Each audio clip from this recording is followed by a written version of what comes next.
Soalnya naik pagi, jadi kadang teman-teman yang ada sing kerja.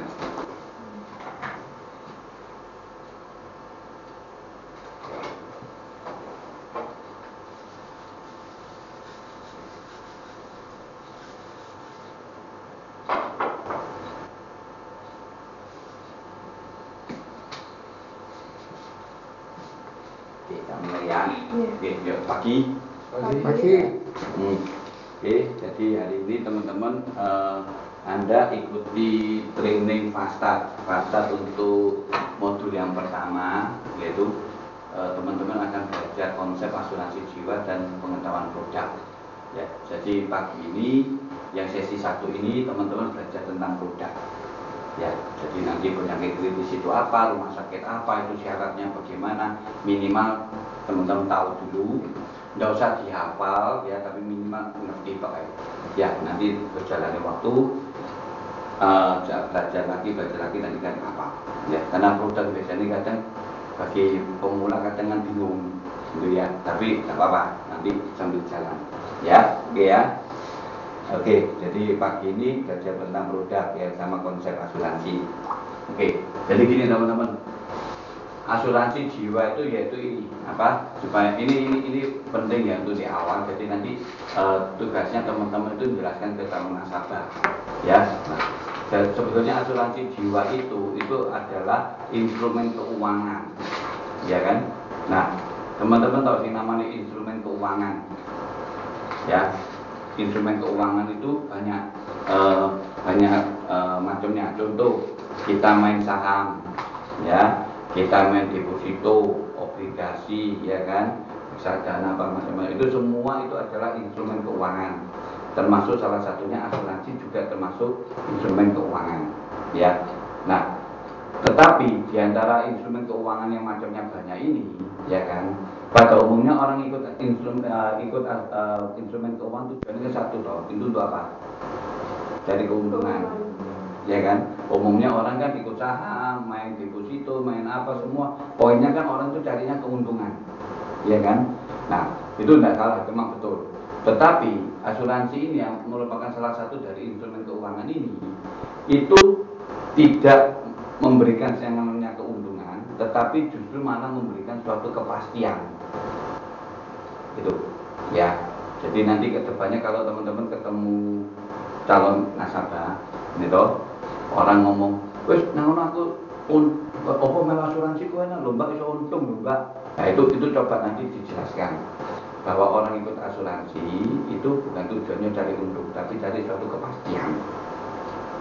Ya, nanti dia mau tanya enggak apa-apa.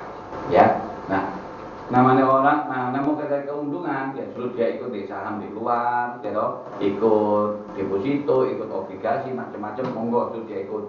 Tapi kalau mau asuransi itu mencari kepastian.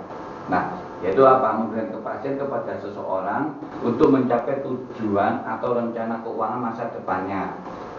Ya, jadi sama-sama instrumen keuangan, cuma tapi asuransi itu memberikan kepastian yang mana untuk mencapai tujuan rencana keuangan masa depan keluarga. Dengan cara apa?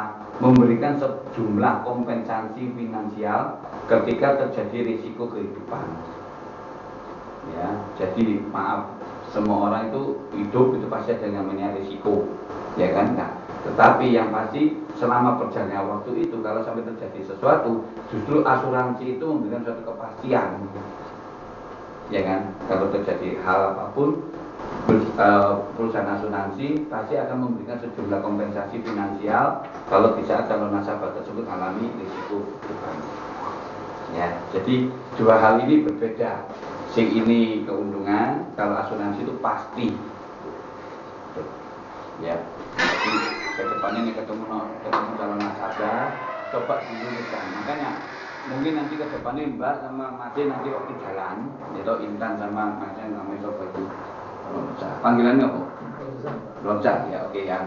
Jadi nanti ke depan nih, kalau ada nasabah, Anda mungkin prospek, gitu, terus ketemu ketemu rencana calon nasabah, tapi begitu ketemu, ternyata belum mau putus ngamuk-ngamuk. Oh Mbak, aku melo asuransi enggak seneng asuransi lah.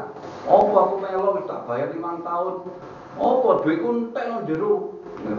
Ya itu yang paling banyak, ya toh. Apa ku apa wis klime gak metu misalnya atau klime metu titik tapi itu duitku yo entek gitu pas bodoh padahal biar izin datang ngajari lo nanti nabung di sini nanti 10 tahun uangnya balik apa segala.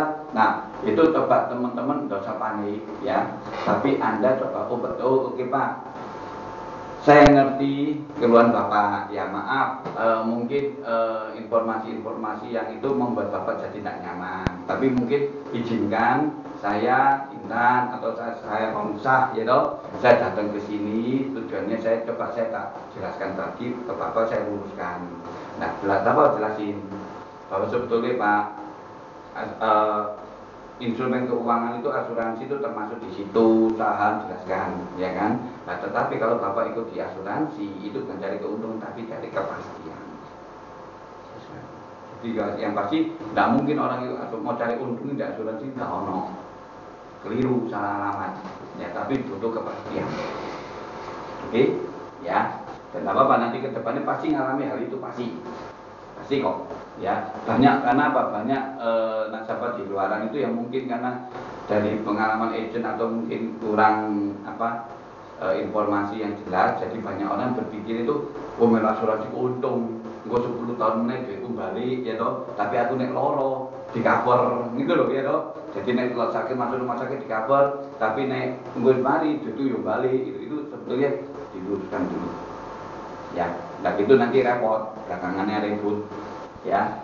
Oke ya. Nah, bila terjadi yang namanya risiko kehidupan. Oke. Nah, yang namanya risiko kehidupan itu ya toh, itu ada 3 ya. Yang pasti kita semua ini pasti nanti besok-besok pasti meninggal ya. Cuma yang namanya risiko untuk meninggal ini ya toh, itu pasti ada yang namanya ketidakpastian ya kan. Nah makanya kita ikut asuransi itu tujuannya untuk kalau ada apa-apa itu pasti. Nah contoh salah satu risiko kehidupan itu apa? Seseorang nomor 1 tiba-tiba meninggal terlalu cepat, ya kan? Kan baik itu karena natural, alami atau penyakit atau kecelakaan, ya kan?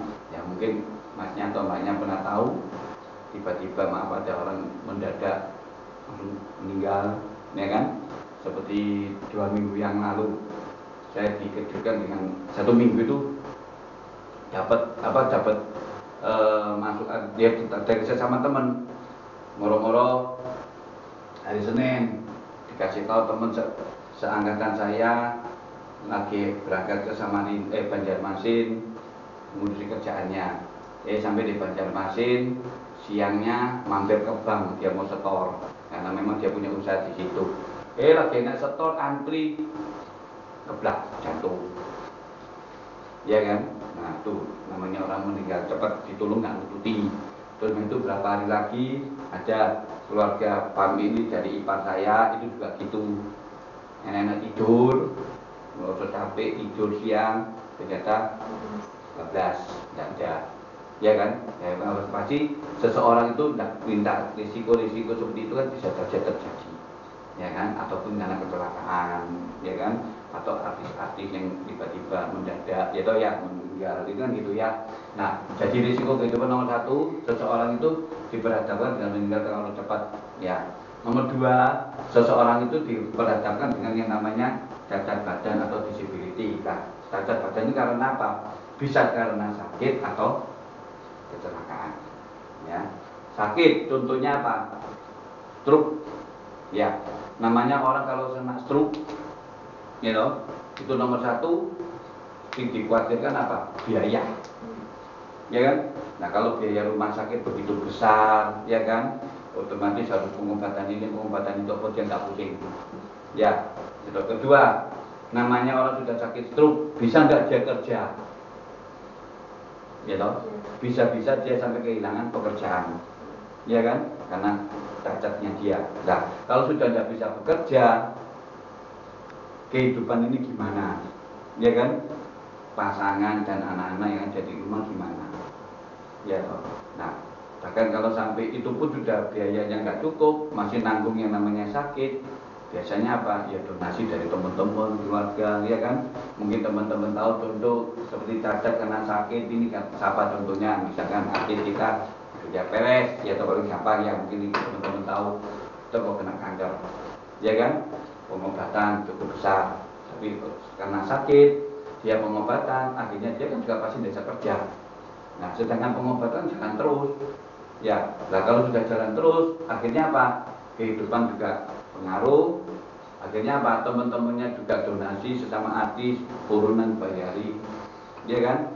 Nah kalau sudah seperti itu kan ya, namanya posisi pasien yang lagi sakit ya pasti tambah drop, ya kan? Ya makanya itu risiko kehidupan yang kedua, ya toh. Dan risiko kehidupan yang ketiga itu apa? Hidup terlalu lama, ya kan? Resiko juga ya Pak ya? Ya, nah seperti contoh ya, nih teman-teman, yang namanya ini siklus kita, ya. Kita kerja umumnya relatif usia berapa? 25. Anggap aja kan itu pada idealnya ya. Nah, orang ideal usia 25 kerja, ya toh. Biasanya pensiun rata-rata usia berapa? 25. Biasanya orang-orang kan idealnya sementara 55. Ya, kan enggak kan gitu, ya kan? Nah, yang mana usia selama 25 sampai 35 ini sampai 55 ini kan berjalannya kan 30 tahun. Ya, ini namanya masa produktif ya. Ya kan, dari kita kerja. Ya. Jadi kita kerja, kita ngumpulin duit ya toh, termasuk untuk biaya-biaya kehidupan itu ini. Ya. Nah, setelah itu masuk yang namanya pensiun. Ya kan? Nah, kira-kira relatif orang itu biasanya umur sampai berapa ya? Misalnya setelah 55 mulai masuk pensiun, rata-rata usia orang itu berapa? 65, 75, ya kan? Anggap aja 85 mungkin enggak? Mungkin aja, ya kan? Nah, anggap aja kita bicara dulu yang namanya 85 tahun. Ya kan? Nah, tadi masa produktif 30 tahun. Kalau dengan contoh seperti gini usia 55, mulai 56 sampai 85, ini kan juga sama, perjalanannya kan 30 tahun. Ya, nah kira-kira selama perjalanan dari sini sampai sini, seseorang ini bisa nggak dia bekerja dengan maksimal? Tidak bisa. Sedangkan kebutuhan yang dia alami di sini semakin kecil atau semakin besar? Semakin besar. Ya kan? Makanya yang namanya orang hidup lama itu juga problem. Ya kan? Ya, problemnya apa? Ya makanya di saat dia nanti masih kerja ini bisa menghasilkan, nggak ada salahnya dia harus bisa yang namanya sisihkan dana, ya kan? Tujuannya apa? Dana yang dia simpankan ini tujuannya besok-besok dia mau pakai untuk ini, ya kan? Dan banyak seseorang itu bekerja selama masa produktif, ada duit, ya duit itu dipakai untuk kehidupan itu terus. Ya kan? Karena apa? Mereka belum merencanakan sih namanya jangka panjang. Ya kan? Nah, kalau sampai di tengah jalan terjadi risiko-risiko, otomatis yang namanya kehidupan terlalu lama itu juga repot.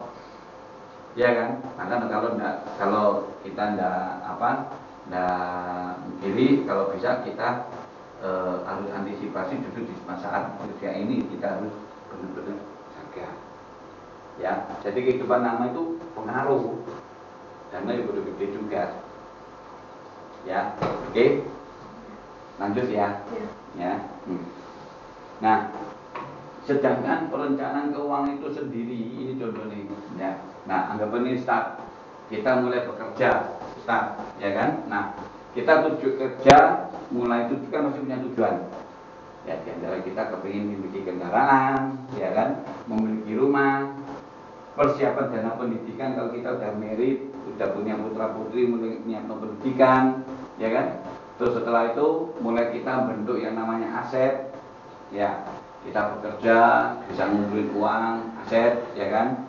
Nah kita pun siap mempersiapkan yang namanya dana pensiun, ya termasuk kita juga siapkan ya besok-besok ada warisan, ya termasuk juga untuk ibadah haji dan lain-lain. Ini contoh tujuan keuangan, ya. Nah oke. Start, kita mulai kerja, ya. Nah, terus, kita kerja kan pasti punya penghasilan.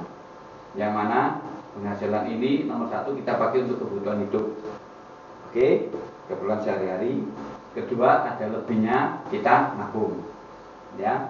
Tujuan dari nabung yaitu kembali lagi yaitu untuk tujuan keuangan ini, betul ya.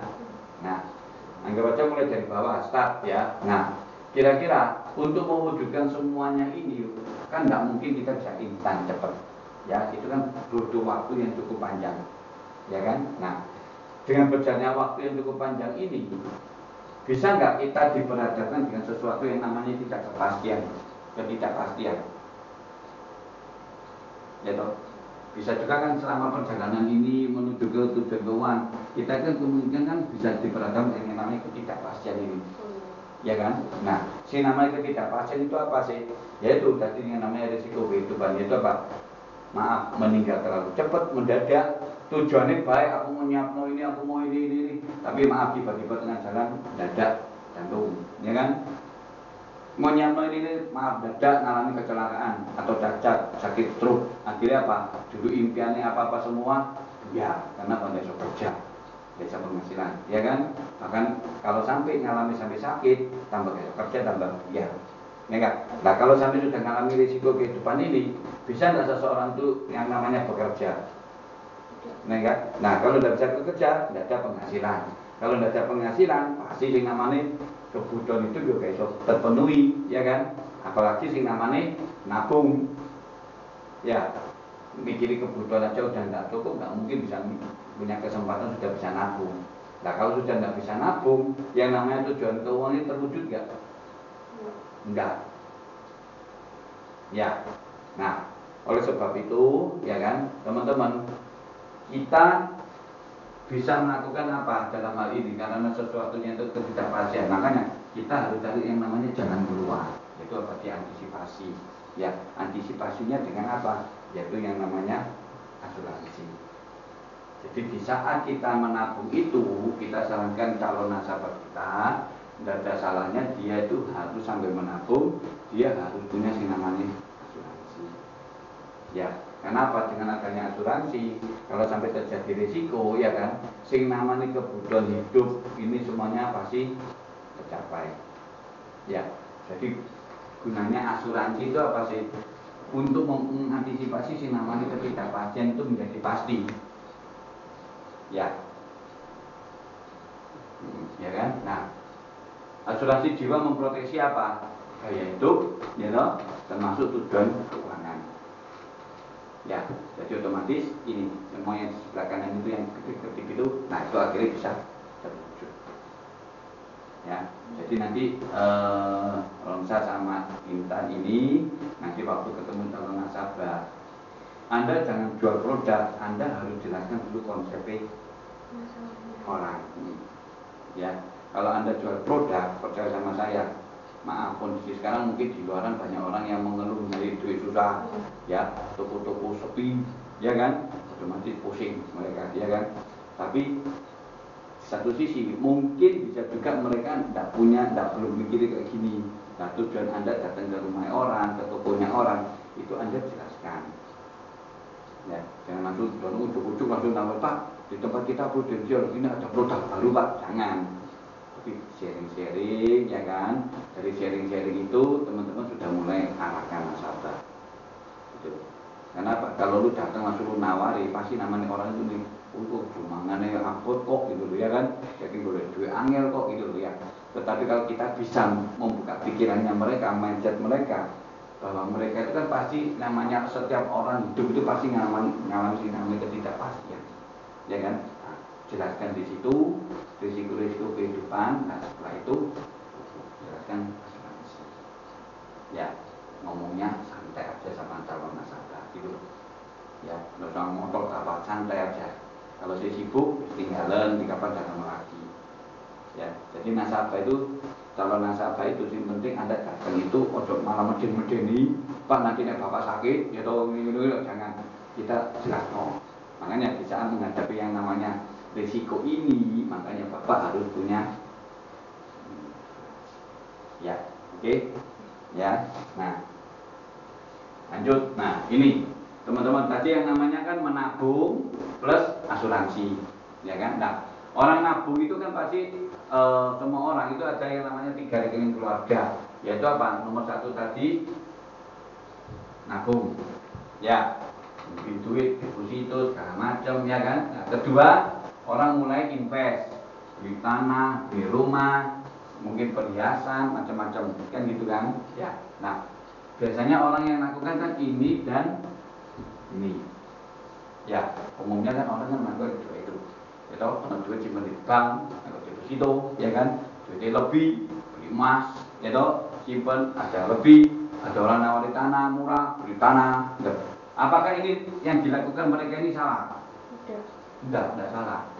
Ya kan? Tetapi alangkah baiknya mereka mengkapir lagi satu namanya rekening untuk mereka, yaitu namanya rekening proteksi. Ya, karena apa? Kalau sampai terjadi sesuatu, justru rekening yang proteksi ini justru malah membackup rekening yang ini dan ini. Ya, jadi otomatis 3 rekening yang memastikan tujuan keuangan keluarga calon nasabah. Ya, biasanya orang kan cuma punya ini kan ini yang ini, ya toh, atau ini toh, ya kan? Ya. Nah, ini yang ini, nah, lebih lagi teman-teman jelaskan, Pak, ini harus punya si namanya rekening. Ya, oke, lanjut ya. Nih ketemu nasabah itu santai aja, buka no pikirannya. Ya karena teman-teman ini masih muda, biasanya apalagi sih ditemui itu orang yang umurnya lebih senior, ya maaf Pak, tadi kita menggurui, bukan kita ini mau ngajari Bapak, bukan. Ya saya tahu Bapak pasti lebih pengalaman, lebih tahu lah, apalagi perjalanan kehidupannya mereka kan pasti sudah lebih pengalaman, ya kan? Nah, maaf Pak, yang saya datang ini cuma untuk sharing aja. Seolah-olah malah teman-teman menggurui mereka, nanti malah mereka tidak nyaman, ya. Ya karena mereka kan usianya sudah lebih senior kan pasti lebih paham ya. Oke. Oh iya. Jadi aku lupa. Yang namanya hidup terlalu lama teman-teman. Ya yang namanya ketidakpastian itu gini. Sekarang ini kan teman-teman kan diberhadapkan dengan namanya generasi milenial, ya kan ya. Nah itu sama juga dengan kita. Kalau kita boleh ngomong itu sama dengan namanya generasi sandwich. Tahu sandwich? Sandwich tidak bawa burger ya, ya sandwich ya, ya aku gak minta gambar ya loh ya. Nah ini jangan lupa ini wijennya, ya ini apa? Ini roti, ya ini roti ini ya loh, dan ini dagingnya, ya kan ya. Nah yang pasti posisi kita ini itu diberhadapkan dengan yang namanya dihimpit dengan 2 roti. Nah sih dimaksud 2 roti ini apa sih? Ini kebutuhan yang namanya kebutuhan orang tua. Sebaliknya besok kalau kita sudah berkeluarga, ini kebutuhan keluarga, ya enggak? Jadi kita ini dihimpit dengan yang namanya 2 roti, ya kan? Karena apa? Jujur aja, kalau terjadi sesuatu dengan orang tua kita, kita pun juga, maksudnya orang tua kita ada apa-apa kita diam-diaman, ya sakti kita kan juga harus mikir mereka. Ya toh. Kedua, yang namanya keluarga kecil kita ini yang mulai kita bentuk ini kan juga harus kita jaga juga, ya kan. Makanya kita di sini ini yang namanya ketidakpastian ini, makanya kita generasi sini kita harus benar-benar siap no. Ya jadi kalau sampai terjadi risiko kehidupan mereka ini ada bisa dibantu. Ya, oke ya. Nah ini tak lanjut ya. Nah sekarang kita masuk ke produk ini ya, produk asuransinya ya. Nah ini nanti teman-teman nanti di sini nih prudensial sekarang produk kita namanya Pruling generasi baru atau Pruling syariah. Kalau teman-teman momen syariah boleh, kalau momen konvensional boleh ya. Nah jadi kita nanti namanya produk kita ini namanya Pruling generasi baru. Kalau teman-teman nanti jalan ke calon nasabah, itu mereka biasanya yang udah ikut lama itu namanya Pruling Assurance Account PAA sih katanya. Ya, seperti ini kita sekarang namanya pakai generasi baru. Pak, bedanya apa Pak? Yang nama itu namanya Pruling Assurance Account PAA. Nah, plus ya. Itu buat yang produk-produk lama. Sebenarnya bukan produk lama, ya memang orang yang udah ikut tahun kemarin gitu. Ya itu yang dulu-dulu itu namanya PAA. Jadi teman-teman jangan bingung nanti, loh Beko kok generasi baru, sini kok kapor, jadi kok Pruling Assurance Account itu loh ya toh. Dan sebetulnya itu dasarnya kok itu sama kok. Ya cuma kita ini generasi baru, ya kan? Mulai kapan ini Pak? Sudah mulai ya dari 1,5 tahun yang lalu. ya hampir 2 tahun, ya kan? Kita generasi baru ya. Pak, bedanya apa?